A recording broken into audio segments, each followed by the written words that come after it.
ஹாரிஷ் அப்படின்றவர் வந்து ஒரு ஸ்டேஜில் பேசிகிட்டு இருக்காரு. காலேஜ் ஸ்டூடெண்ட் வந்து ஒருத்தர் பேசுகிறப்போ நீங்கள் எப்படி சார் இதெல்லாம் தாங்கி நிற்கிறீங்க, எப்படி உங்களால் முடியுது, என்ன பண்ணுறீங்க அப்படின்னு கேட்டுட்டு இருக்கிறப்போ, நீ வேணா என் வயிற்றில் குத்து, நான் அதை மேனேஜ் பண்ணி காமிக்கிறேன் அப்படின்னு சொல்கிறாரு. பேசிகிட்டு இருக்கிற அடுத்த செகண்டே அந்த பையன் குத்த ஆரம்பிச்சிட்டான். குத்தினதும் அவரால் அவர் வந்து ப்ரிப்பேர்டே பண்ண கிடையாது. எப்பயுமே அது வந்து ஆப்ஸ்லாம் டைட் பண்ணிவிட்டு ஒரு ப்ரிப்பேர்டாக இருப்பார். அதனால் அவர் வந்து எவ்வளோ பெரிய பஞ்சஸையும் தாங்குவார். ஏன்னா சின்ன வயசுலேருந்து அந்த மாதிரி தான் அவர் ட்ரைனிங் எடுத்துகிட்டு இருக்காரு.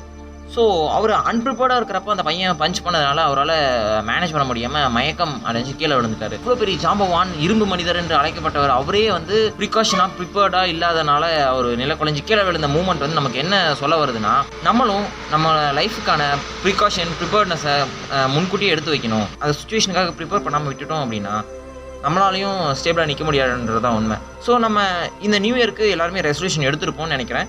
எடுக்காதவங்க நீங்களும் ஒரு ரெசல்யூஷன் எடுத்துட்டு உங்களோட ரெசல்யூஷன் மறக்காமல் கீழே இருக்கிற கமெண்ட் செக்ஷனில் கமெண்ட் பண்ணுங்கள். என்னோட ரெசல்யூஷன் என்னன்னு தெரிஞ்சுக்கணும்னு நினச்சிங்கன்னா மறக்காம ஹார்ட்டை கீழே கமெண்ட் பண்ணிவிடுங்க. நான் நெக்ஸ்ட் வீடியோவில் ஷேர் பண்ணுறேன்.